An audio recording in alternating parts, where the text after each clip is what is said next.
In this video, we'll be examining the movie James Bond, Spectre, for various places in which physics works, doesn't work, or leads me to question what's going on.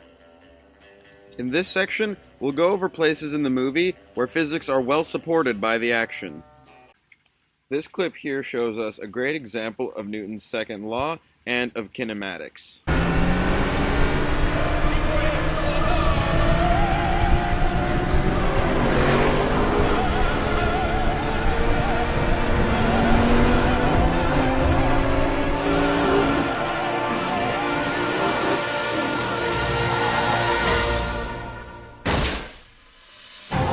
So here we saw Bond in his Aston Martin DB10 pushing a Fiat 500, accelerating the Fiat 500 and his vehicle. Then he hits his own brakes and lets the Fiat go. The Fiat then hits his own brakes and slows down, coming to a stop and engaging the airbags.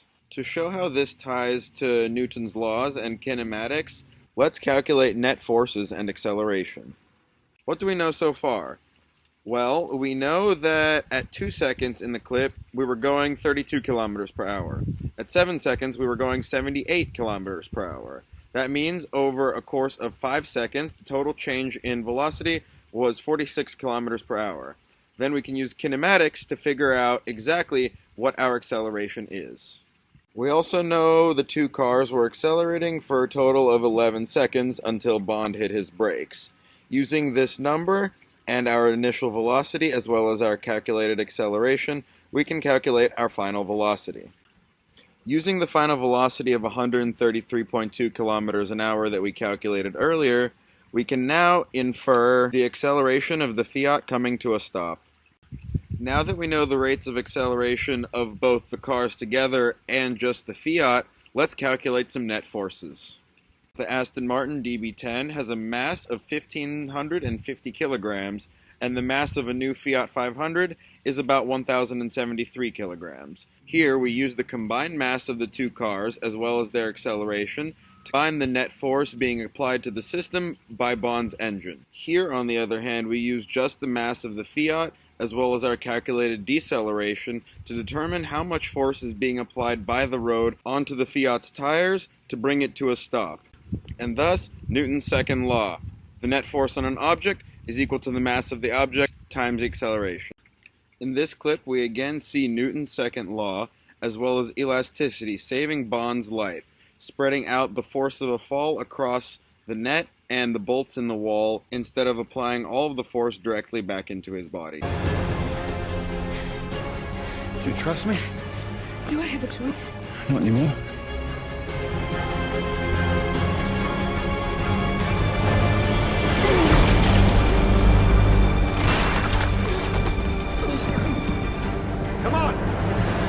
In this clip, we saw Bond and his gorgeous counterpart plummeting to their death at high speeds, but they were saved by a net.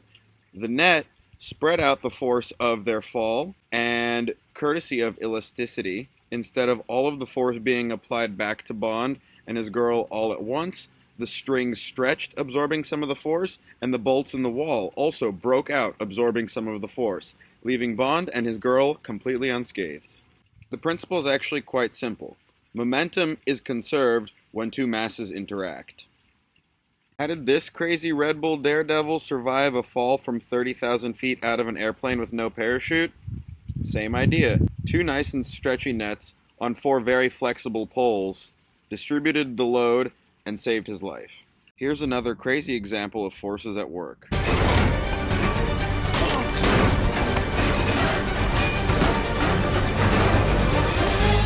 Shoot. Here, we see the bad guy is at rest relative to the train. When Bond kicks out the first keg, the keg accelerates to the speed of the ground. Then that keg pulls the next keg, and the next keg the next keg. The mass of all of these kegs moving at a velocity relative to the train, the bad guy, who is at rest relative to the train, is then immediately jerked and accelerated suddenly to the speed of the ground, aka how fast the train is actually going. This image shows a force interaction diagram at the moment that Bond kicks the very first keg.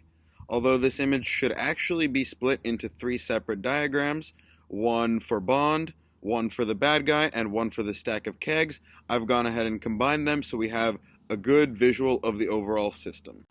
This beautifully shows all of Newton's laws at work. In this section, we'll go over several examples in which James Bond simply does not adhere to the laws of physics. In this scene, we see Bond making a great escape in his bulletproof Jaguar. We see a bunch of different bad guys shooting at Bond, and when their bullets ricochet off his vehicle, they spark and flash.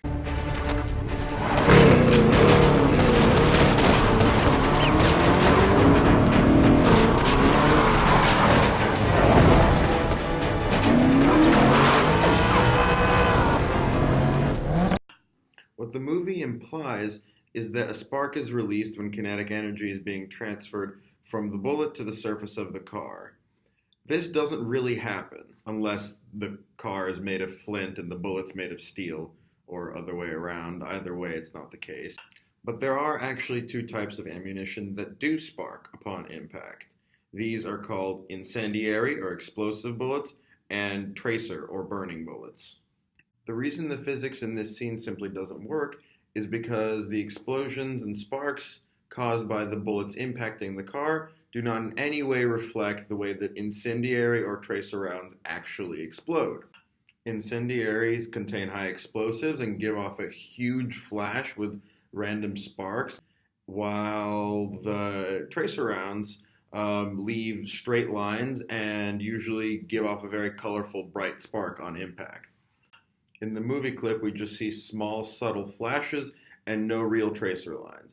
That way we know in the movie they're not using incendiaries or tracers. They're using CGI, fake physics. In this scene, we see 007 flying a turboprop airplane parallel to a roadway at about the same speed at which the cars are driving on the roadway.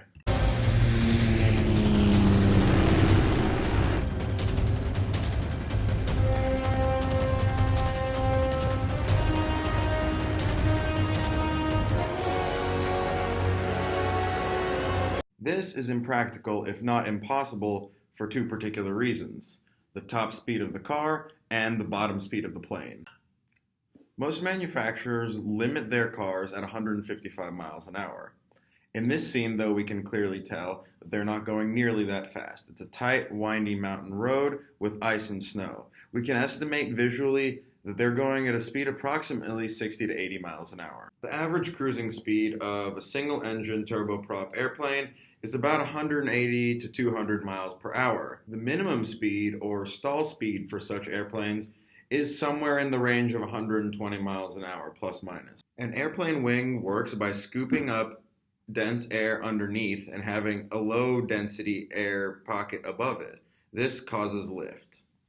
If the car was driving as fast as 120 on that icy road, it would be gone off the cliff. If the plane was flying as low as 80 miles an hour in that thin mountain air at high altitude, it would be in the cliff. Either way, impractical. In this scene, we saw 007 use a laser microphone pointed at a glass window used to overhear the conversation happening inside the room.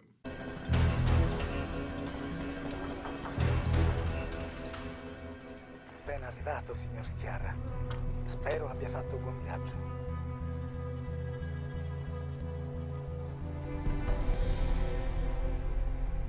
Ce l'hai? Sì, è laggiù. Although laser microphones are an existing technology, they cannot yet be implemented in the same way that 007 uses his. When a person speaks, the sound is conveyed by vibrations in the air. They are in the form of waves, areas where the air is more compressed and less compressed. A flat pane of glass can actually pick up these waves of compressions and lower pressure areas, and the glass itself, instead of just being a flat piece, vibrates a little, out and in, out and in. When you shoot a laser at a flat piece of glass, it comes out at a perfect opposite angle to which you shoot it in. Just like this. When the glass is bent in a little bit or bent out a little bit from the wave, it'll create either a gap or a dense patch of signal. In this way, when we shoot a laser out from a source, here, here, or here, and we have a receiver here, here, or here, we can determine exactly the depth of the wave in the glass. And by that means, we can actually determine what the sounds are being made, the compressions that are being made. This is how laser microphone surveillance works. The reason the 007's laser microphone is just completely impossible is because he doesn't hold it at either a perfect straight-on angle with the glass or have a receiver at an opposite and equal angle with the glass. The point being is that he has no angle for his receiver to pick up his signal. He might as well just be shooting a laser at a window and listening with his bare ears. Finally, in this section we'll go over some places where I'm just not sure about the physics. It's a good place to have a discussion. In this scene, we see Q, Bond's prop master, using a device attached to his computer for the purpose of scanning a ring. The device not only scans it three-dimensionally, it also scans it for DNA and chemical composition.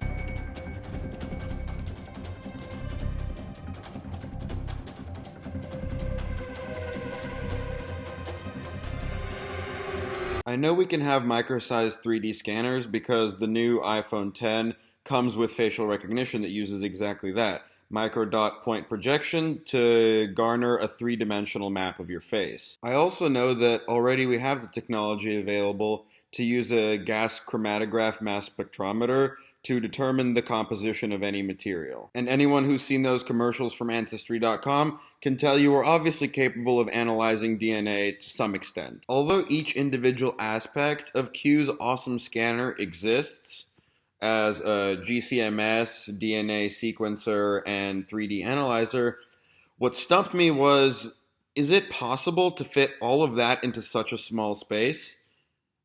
I'm not sure. This scene, in which Bond ejects from his car with an ejector seat while making a crazy escape, also stumped me quite a bit. Here goes nothing.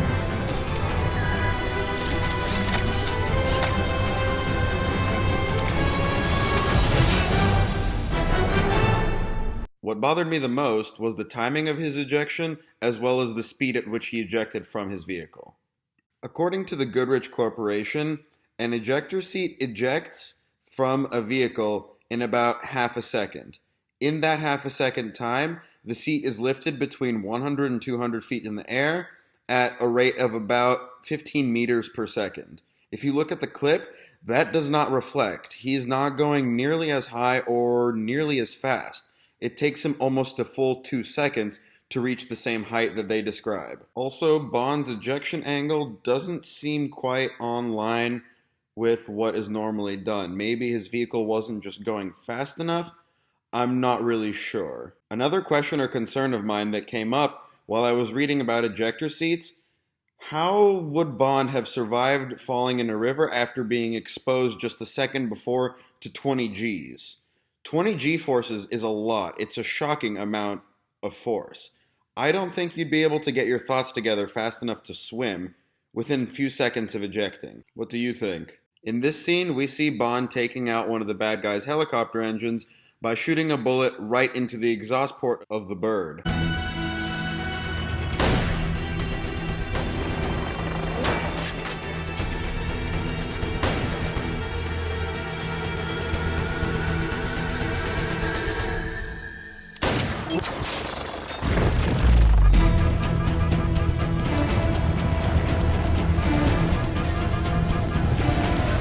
I simply don't really have a very good idea. I've done some research, and supposedly there's not really anything preventing something from flying into the exhaust port per se. There are no screens or filters or blocks in the exhaust. Theoretically, a bullet could make it in there. The only question is a copper bullet actually hard enough to destroy helicopter main gears? I'm not sure. In fact, I don't really think copper can do that. But there are some types of ammunition that have a tungsten rod with a copper jacket. If this chunk of tungsten made it inside the main drive of a helicopter, there is a very good chance that he could blow out the engine. The physics behind this one is pretty simple. Is the material that the bullet is composed of hard enough to destroy a steel main drive? Thank y'all for watching my video. I hope you enjoyed it. And don't forget, the name's Bond. James.